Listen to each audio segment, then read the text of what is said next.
Hey Lana, it's Wednesday here. Yeah, today's Wednesday. My days are all messed up. Because we had like a holiday on Monday, and so my days are all like, it feels like it's Thursday, but it's really Wednesday. So, um, oh, right, nerdy things. I have done everything but LARPing on your nerdy list, so we shall LARP together, because that will also be on my list, is the LARPing. But it's for the D&D and the gaming. That's all stuff that I do. My dad, being the nerd that he is really well known in the nerd community, at least on the West Coast. And so I grew up playing D&D, and he actually wrote part of the Greyhawk modules, which are like really famous D&D modules. I loved Neverwinter Nights. I finished it in like 2 days when it first came out because we had it.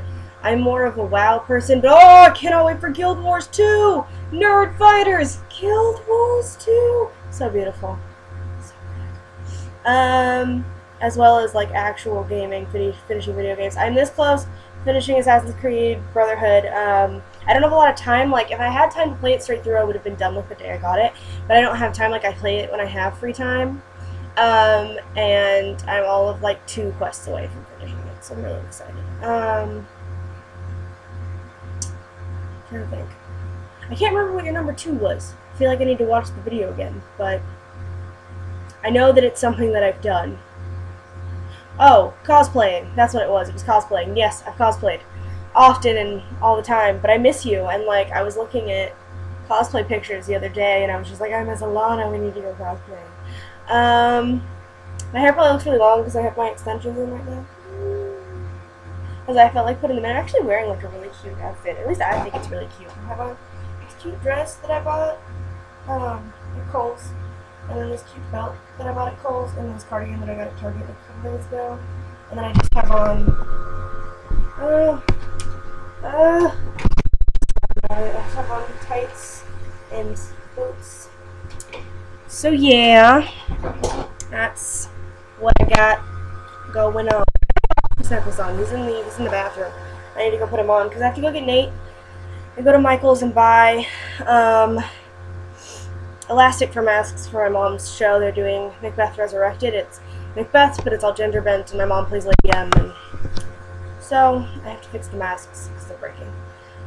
Anyway, my nerdy list: LARPing. LARPing. I agree with the LARPing. I feel like we could have a ton of fun with the LARPing. On that same sort of track, my number 2 is I want to go back to going to Ren fairs regularly. I just love Renaissance fairs. So yeah. Number 3... I want to get better at tabletop games. Like, I played a lot of tabletop games when I was younger, like Blood Bowl and Necromunda and Warhammer and all that. But I was never very good at them. Like, I was pretty good at Necromunda, but they take so long that when I was younger, I just didn't have the patience for them. So now I want to get better at them and play them more. So I might start hanging out with my dad and doing that. I want to reach the highest level in WoW. That's 4. Because I also don't have enough patience to play it like as long as my dad does. He was up until like 3 in the morning playing it last night. But then again, he got to like level 80 the day the expansion came out. He's like ridiculous. And he plays with his friends like every Monday and Tuesday night. They all like calm like each other and play. What's number 5? I know I have a number 5. I mean, I guess it doesn't have to be like that kind of nerdy. It can be theater nerdy. I really, really want to go to Ashland. Really bad. My mom has gone a couple of times, and then my work goes every year, but they're not going this year because we're moving, so they're doing a bunch of fundraising stuff, so we're going next year. But I will be working with them, so I get to go, so I'm really excited. But I just really, really, really want to go to Ashland and see as many plays at the Shakespeare Festival as I can, because it's fucking Ashland. Like, it is theater mecca, Ashland and Broadway. So yeah. I think our next theme should be crazy study abroad stories. Because you're abroad, and so I know some crazy stuff has happened to you, and then I've had some crazy stuff happen to me abroad. So I think I'll do my top 5 crazy abroad stories. Number 5.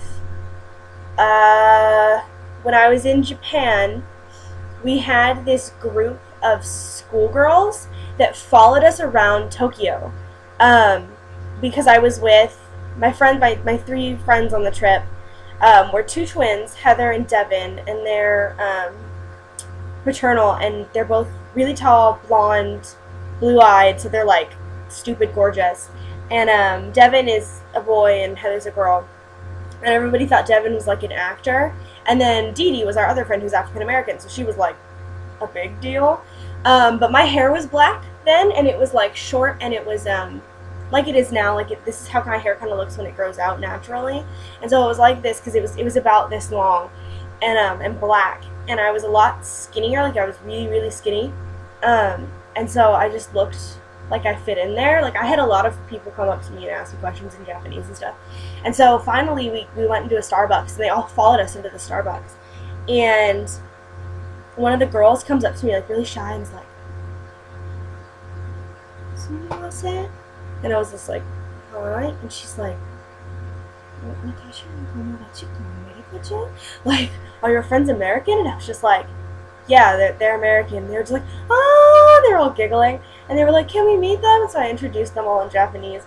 And the first thing they did was ask Dee Dee if they could touch her hair. She had braids. And they were just like, "Can we touch your hair?" She was just like, "Okay." It's just being pet by little Japanese kids. So that was kind of funny. 4, I think, probably has to be in Spain. When we were in Spain, they took us to Granada, where they have the bulls.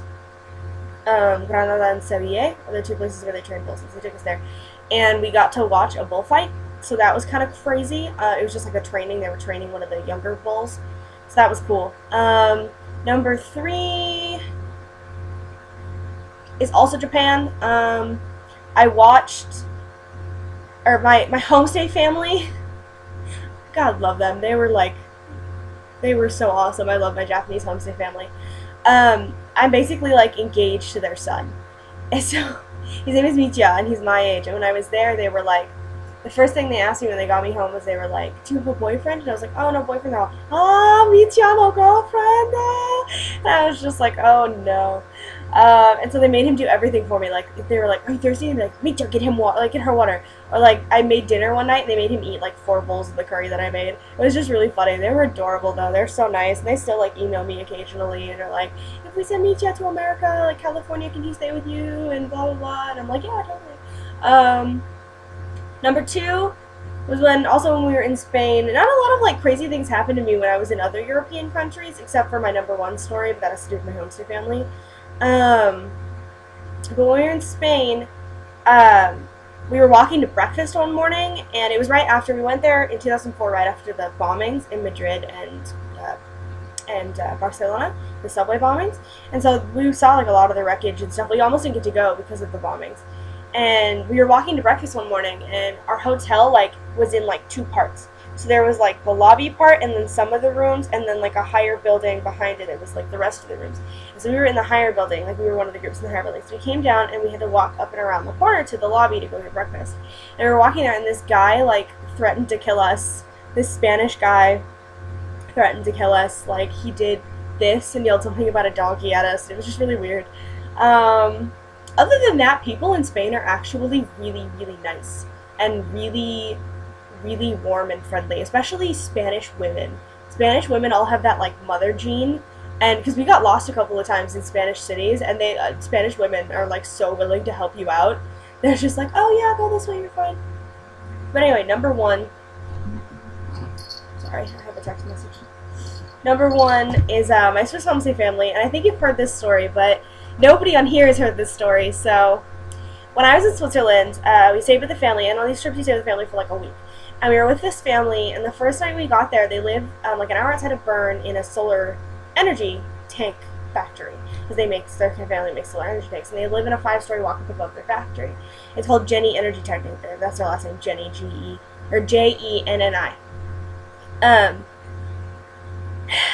And the first night we were there, it was me and this other kid, Jacob, from my trip. And they have a daughter who was like a year or so older than us. Their son, who looked like he was like 10, but he was actually our age.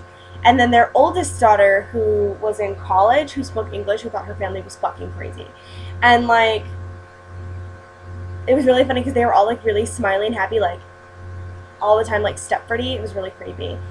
We actually ended up spending most of the time with his sister and their Italian intern because he spoke English, and he felt like he led us to the game room, which is sort of hidden there with him and play foosball. But the first time we're all sitting around the dinner table, they're laughing about something, but they're all speaking Swiss German, so we have no idea what the hell they're saying. Like I caught a couple of words because I knew like a couple of phrases, but that was about it. And so finally, she pulls out like a little Swiss German to English dictionary and is like, "What we're laughing about really isn't funny. You see, our grandfather just died, and we have to go check on the coffin because there's like something wrong with it." And we were like, "Okay." So we figured that we were just going to be sitting in some dude's office when they were talking about something. So we go to this little chapel, and their whole family's buried there. So they're walking around and they're crying. They're looking at gravestones, and then we walk into the chapel, and they just chapel. It's a pretty little chapel. And then there's like a new building that's slapped on the side, which is the mortuary. We go in, and Jacob's standing facing me, and then there's a door behind him that I'm facing. And they open the door, and there's their grandfather laying in the coffin. Sunflowers everywhere. They took us to their grandfather's funeral. Like, that's cool. So I was like, Jacob. He turns around and goes, "Holy Mother of God!" And we just like run out. So we're standing in the graveyard, and to make it even better, there was a herd of cattle wandering past. So all you hear outside is woo ding. I was like, I was like clawing the inside of my hand, trying not to laugh because it was just that weird. Their daughter actually watched me sleep too. I shared a room with their daughter, and I slept in a cot in the corner of the room. She, not like leaned over my head, watched me sleep, but sat on her bed like this. And just watched me sleep. It was weird. They were weird. It gave me a towel that says "douche emit sauna energy. It feels good." But yeah, they were crazy people. They make really good coffee though. And Switzerland is really pretty, but people in Switzerland are nuts. Like, I wasn't the only person who had a weird Switzerland trip. Like, Robbie, who's my ex-boyfriend, who's now Nate's boyfriend. Yay, gays. Like, his family was just really weird. And then they, like, gave him crackers. It was just really weird. And then Simone, she was, like, a total tomboy. Her family, their daughters curled her hair when she was sleeping. So...